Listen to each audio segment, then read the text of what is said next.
स्वागत है आपका हमारी bed time stories Hindi YouTube channel पर। अगर आपको हमारी कहानियां पसंद आ रही है तो हमारे चैनल को सब्सक्राइब करना ना भूले। तो चलिए शुरू करते हैं आज की नई कहानी। आज की हमारी कहानी का नाम है सच्ची शिक्षा। किसी जंगल में एक साधु महात्मा का आश्रम था। जंगल के बीचों बीच होने से आश्रम बहुत ही रमणीय था।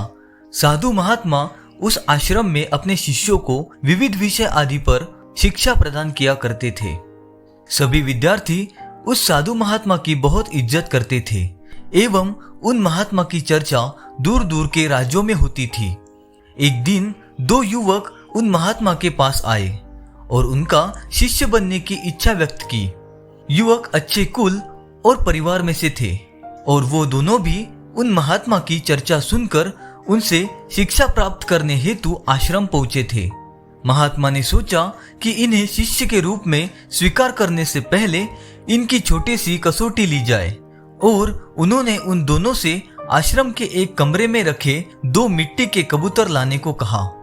दोनों कबूतर बहुत ही सुंदर थे तथा उन पर विशिष्ट प्रकार की कलाकृति की गई थी जिससे वे बेहद चमक रहे थे।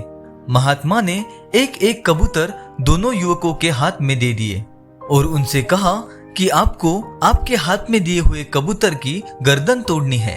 युवकों को लगा ये तो बहुत ही सरल काम है और इससे गुरुजी क्या कसौटी करेंगे, किंतु गुरुजी ने उनके सामने एक शर्त रखी। महात्मा ने कहा आपको इन कबूतरों की गर्दन तभी तोड़नी है जब आपको कोई देख न रहा हो। स्मरण रहे, यदि आपको इनकी गर्दन तोड़ते हुए किसी ने देखा तो आप परीक्षा में अनुत्तीर्ण हो जाओगे। जैसे ही आप गर्दन तोड़ोगे आप मेरे पास चले आना। दोनों युवकों को लगा ये तो बहुत ही सीधा साधा और सरल काम है और दोनों आश्रम से बाहर की ओर चल पड़े।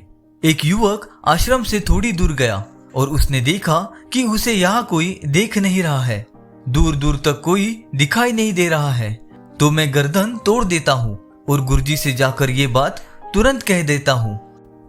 दूसरा युवक हाथ में एक कबूतर की कलाकृति को लेकर दूर जंगल में चला गया। अब वो एक घने जंगल में पहुंच गया और एक पेड़ के नीचे वो बैठ गया और कबूतर की गर्दन तोड़ने का फैसला किया। किंतु जैसे ही वो गर्दन तोड़ने वाला था उसकी नजर उस पेड़ पर बैठे एक पक्षी पर पड़ी, तो उसने सोचा कि अगर मैं यह गर्दन तोड़ दूंगा तो ये पक्षी मुझे देख रहा है, मुझे कोई और तरीका अपनाना होगा। कुछ विचार करने के बाद वो युवक पास की झाड़ियों में जाकर छिप गया। उसे लगा इन झाड़ियों में मुझे कोई नहीं देखेगा और मैं गुरुजी का दिया हुआ काम पूरा कर पाऊंगा। किंतु उसने देखा कि झाड़ियों में छोटे छोटे कीट पतंगे और मक्खियां थी, तो वो भी उसे देख रही थी। ये सोचकर वो झाड़ियों में भी कबूतर की गर्दन नहीं तोड़ पाया। कुछ समय विचार करने के पश्चात उसे एक उपाय सूझा। उसने एक गड्ढा खोदा और उस गड्ढे में बैठ गया। अब उसे लगा कि मुझे कोई नहीं देख रहा है, तो उसने उस कबूतर की कलाकृति की गर्दन तोड़ने का फैसला किया। किंतु उसे एक विचार आया कि अगर मैं इस कलाकृति की गर्दन को तोड़ दूंगा तो इस कलाकृति की जो आंखें हैं वो तो मुझे देख रही है।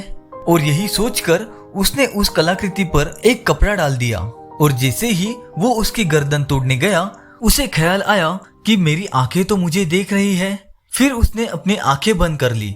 अब युवक को ना ही कलाकृति की आंखें देख रही थी और ना ही उसकी खुद की आंखें। अब वो जैसे ही गर्दन तोड़ने गया मानो उसके अंदर से एक आवाज उठी कि अरे मैं तो देख रहा हूँ, और वो आवाज उसके हृदय की थी।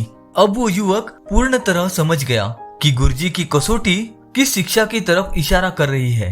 वह युवक उस कबूतर की कलाकृति को लेकर गुरुजी के पास पहुंचा और उनसे कहा क्षमा कीजिए गुरुजी, मैं आपकी दी हुई कसौटी पूर्ण नहीं कर पाया क्योंकि हर समय कोई न कोई मुझे देख ही रहा था। अंत में मुझे आभास हुआ कि अगर बाहरी दुनिया मुझे नहीं देख रही तो मेरे भीतर बैठी हुई अंतरात्मा तो मुझे हमेशा देख रही है। इसी कारणवश गुरुजी मैं आपकी कसौटी पूरी नहीं कर पाया। इस बात के लिए मैं आपसे क्षमा प्रार्थी हूँ। गुरुजी ने कहा हे नवयुवक, तुम इस कसौटी में असफल नहीं किंतु पूर्ण तरह सफल हुए हो और यही शिक्षा इस कसौटी के माध्यम से मैं आप दोनों को देना चाहता था। हर एक मनुष्य को ये स्मरण रखना चाहिए कि हमारी हर एक क्रिया और कर्म पर परमात्मा की नजर है। कोई भी कार्य उस अपार शक्ति से छिपा हुआ नहीं है। इसलिए कोई भी कार्य अगर इस बात को ध्यान में रखकर किया जाएगा तो अनुचित कार्य करने से पहले हमारे कदम स्वयं रुक जाएंगे। कहानी समाप्त।